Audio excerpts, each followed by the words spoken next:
Well, hey there, guys, and welcome back. On this week's show, we're making some yoga dice.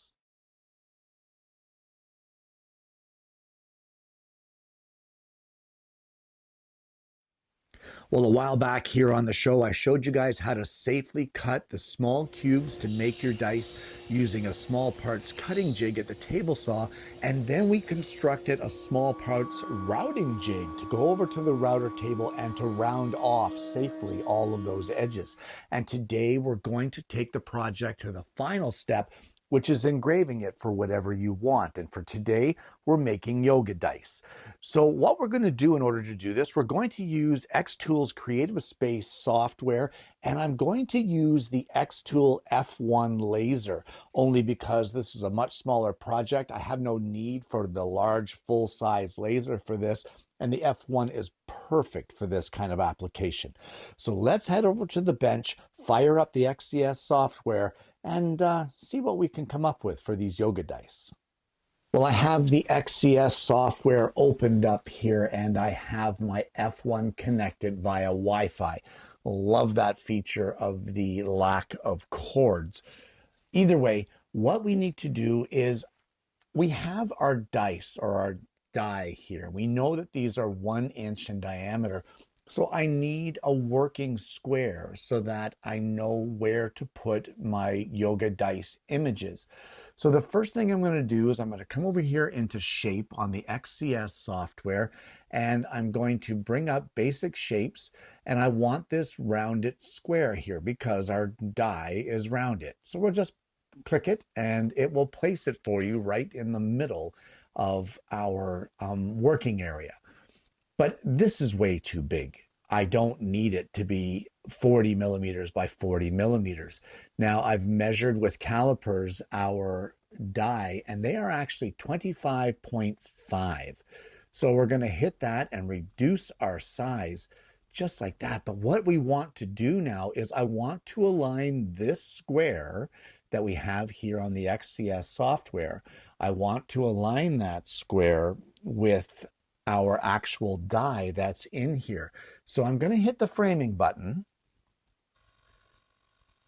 and it's a little off. So what I'm going to do is I'm going to shift it over.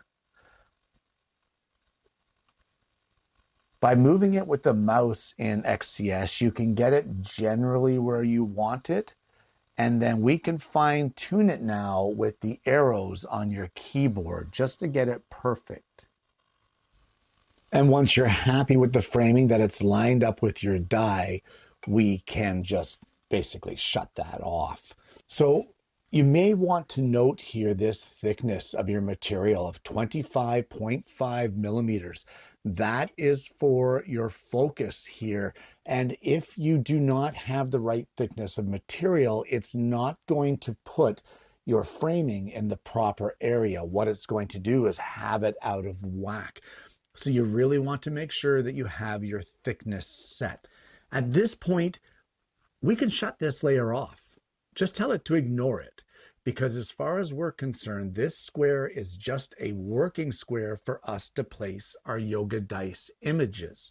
And what I've done is I have created 7 different file folders, all of them for the 7 different types of chakras. And if we look in this, we have images.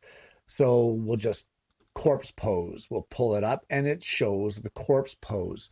So these are all the images that we want, but we don't really want to engrave JPEGs. It takes a long time. It's kind of a pain in the neck. So what we're going to do, we're going to start with the back bend pose. We'll pull XCS back up, and up here at the top, we want to click image. And in our initial folder, that crown folder for the crown chakra, we're going to choose our back bend pose, and we'll just open it. It's going to ask us if we want to scale it to fit on our canvas, and we want to say yes. So here we have it. We're going to move it out of the way just a little bit, and over here in your bitmap image options, we can see trace image, and that's what we want to do. So we're first going to trace the image, and then save the image. And there it is. It is now traced. This is now a line engraving. But we've got some stuff down here at the bottom that we don't want. So up at the top, you want to ungroup everything in this photo. And then what you can do is you can highlight the stuff at the bottom that you don't want and just delete it. And what we are left with is our image of the back bend yoga pose. And we will group this all together again. So that way, when we go to move it around, it will all move together. But XCS has separated this into layers. We can see here, if we just take off the image, layer 2 is a few things. Layer 3, for some strange reason, is just like the ponytail and that sort of thing. So what we want to do, we're going to take layer 3, and right here, selected objects, we want to move this to the black layer of layer 2, so that we only have 2 layers.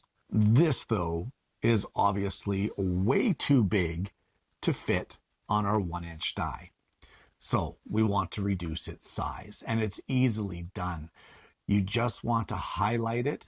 We have everything here. Right up here, you want to make sure this lock is locked so that it keeps the proportions, both height and width.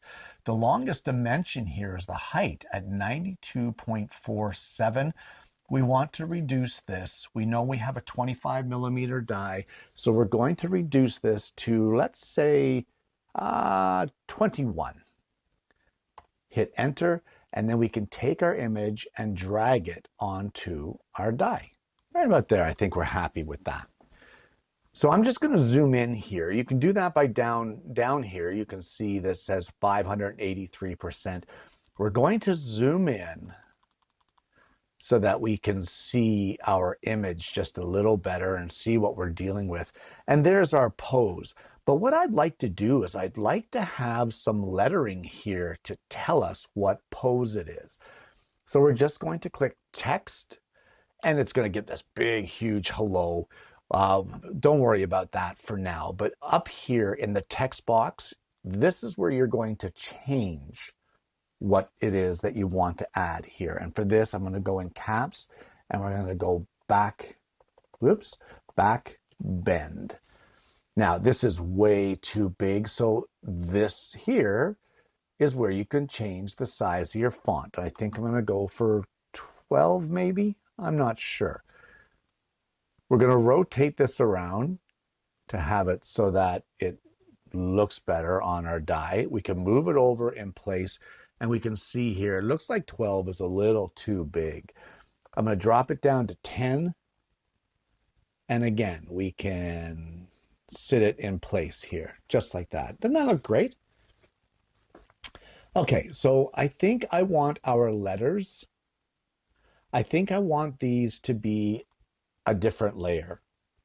So we're going to make them a red layer. And that way we can control this, because we want the pose to be a line drawing. I want the words of backbend to actually be engraved, like darker. So we're going to go into our layer 3. I want this to be engraved. And you can see it just turned it solid for us. There we go. So I'm pretty happy with that. And then we'll go to layer 2, which is this one, and this is score. That is no problem. That's what we want. That's a line engraving. We don't want to cut, but we want that score line engraving. We're using the blue light, which is a diode laser on both of them. And because I've chosen automatic settings for this, I've set it at 3 millimeter basswood, and that will just set your power and your speed. But then I've changed our focus. Our layer 1, we have told it to ignore it because that is just our working square. So at this point now, I think what I'd really like to do is I want to frame this out and see how it is. So we'll just frame it, and it's showing us the rectangle of where this is going to engrave. So all we need to do now is we'll stop framing. We need to process this. It will process this engraving for us, and we can click Start. It has sent it to the laser. We're going to lower our shield, and we will press this top button here to actually engrave it.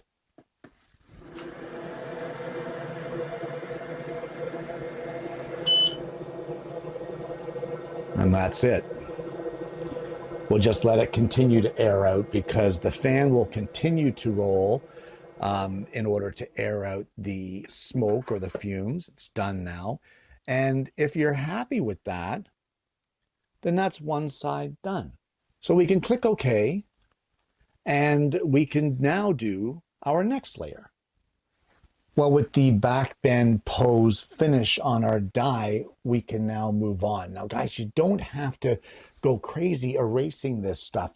Your layers are set. Your layers are set for all of the engraving that you want.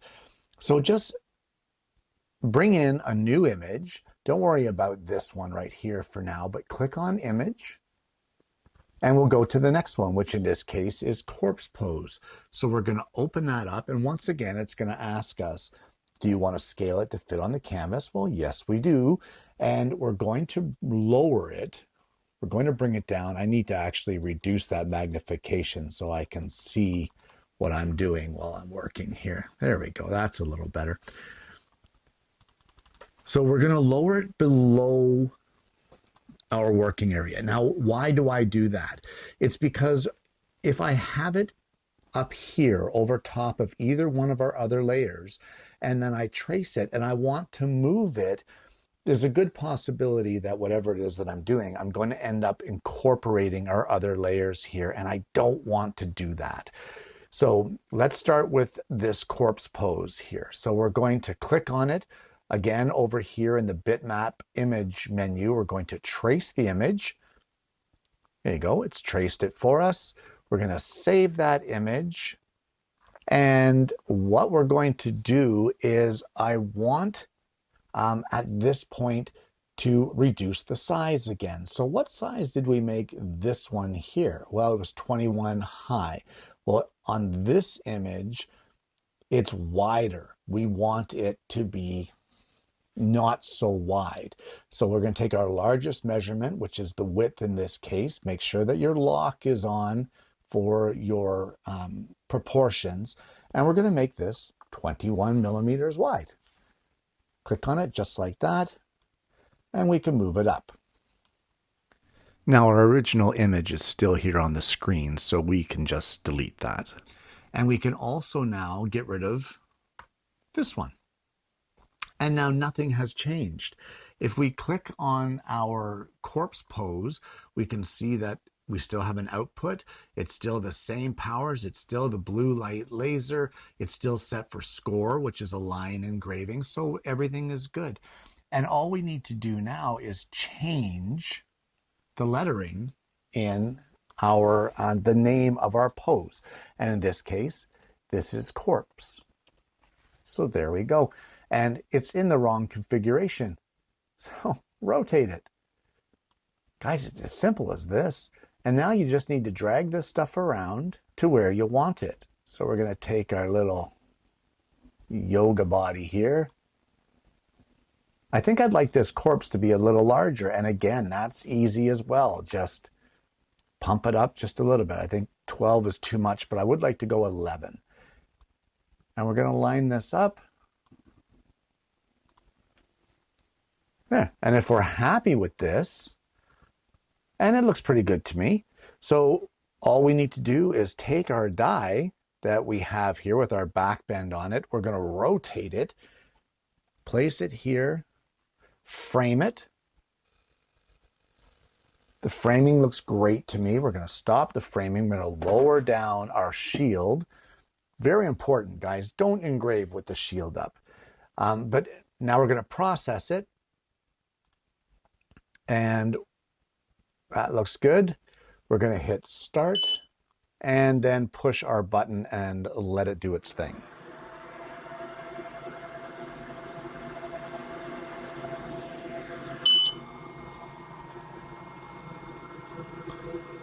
Once again, we'll let it air out.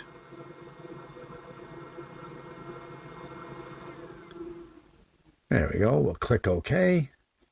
And we'll open this up and see. Yeah, I'm happy with that one as well. There you go. So let's continue, and I'm going to get all of the poses engraved on this one die. And when I get that done, I'll show you what I end up with. And there we go. There's back bend and rabbit. And what do you got here? Wrong way. Headstand. And this is corpse. And we've got tree. All right, so all of the poses here, we now have 6 more dice to do, all with different poses, all with different names, all for the 7 different chakras. Now, guys, honestly, to do this work, once you get into a rhythm, to do this entire die, it probably took me about 10 minutes. If you wanted to, you could set this up as a file with each individual pose being a file, or you could have them all overlapping on each other with different layers and just shut the layers off as need be. So there you go. There is one of the dice. So let's get them all finished up, and I'll show you what we end up with. And it doesn't take long before you get all 7 dice all engraved with all of the different poses. And supposedly the way it works is that you roll these dice, and this is now going to lay out your yoga workout with one exercise for each chakra. Now, I don't know much about yoga, but apparently this is a great way to do it, to really mix up your routine. So you'll have the plank, the cat, the goddess, the Lord of the Dance, the extended child's pose, the rabbit pose, and warrior 2. Guys, if you have someone that's into yoga in your family, this here really is a fantastic and very easy to do project. And there you have it. Yoga dice. Guys, this project is not limited to yoga. And while you may think, I don't do yoga, I don't do this, well, it doesn't matter. The whole thing is that it's dice. Let's say you have someone or a friend of yours that's into weightlifting. You could do different weightlifting exercises on the dice, different routines. How about date dice? Things like dinner, movies, stay at home, walk in the park, go for a hike. You can do anything, and it's just to mix things up and kind of give a little bit of a random experience, whether it be exercise, dating, or even food. How about dinners? How about dinner dice? What do you feel like tonight? Okay, tonight's the night that we're going to order something in. Roll the dice. What do you got? You got Thai, pizza, chicken. You can mix it up. It's just something fun. It's just something to mix things up. And it's a great little project, and they make great gift ideas. Now, for me, this one here was a little time consuming. And the reason it was time consuming was because I was using the XCS, the xTool's Creative Space. And that is not really my preferred software, but I really do like the way that it interacts with the F1 portable laser. So because of that, I decided to do it using that program. Now, my preference would have been to use Lightburn. And while the F1 is compatible with Lightburn, I have to be honest and say that I haven't even hooked it up to the Lightburn yet because I've been enjoying learning the XCS with it. Guys, you don't need a laser engraver to make these dice. You could wood burn them. You don't need the images. You could just wood burn the letters. What about just regular dice? What if your child likes to play board games? You could make custom dice for their board games. Rubber ducks on them. 1 rubber duck, 2 rubber ducks, 3 rubber ducks, etc., until you roll the number that you want. Guys, the possibilities for these are endless, but they go nowhere unless you actually give it a try. So give this one a whirl. Guys, today is a bit of a shorter show than normal, and that's okay. Some of them are like that, but this has really kind of been a three-part series when you really look at it. It went from the safe way of cutting the dice using the small parts cutting jig at the table saw. Then it came to shaping them with rounding things over by making a jig with the small parts routing jig. And here we are today finishing things off with the F1 laser engraver. So we've kind of come full circle here and taken three shows to combine into one project. Either way, guys, it's a load of fun, and I hope you're going to give it a try. If you haven't already, please consider liking and subscribing to the channel. We've got an amazing audience base, and I'm hoping that you're going to consider becoming a part of that. Guys, I want to thank you so much for tuning in. I hope you've enjoyed the content today. I hope you're going to give this project a try for yourself. And more importantly, I hope you're going to join me again next week when I bring you yet another Alternative Tuesdays.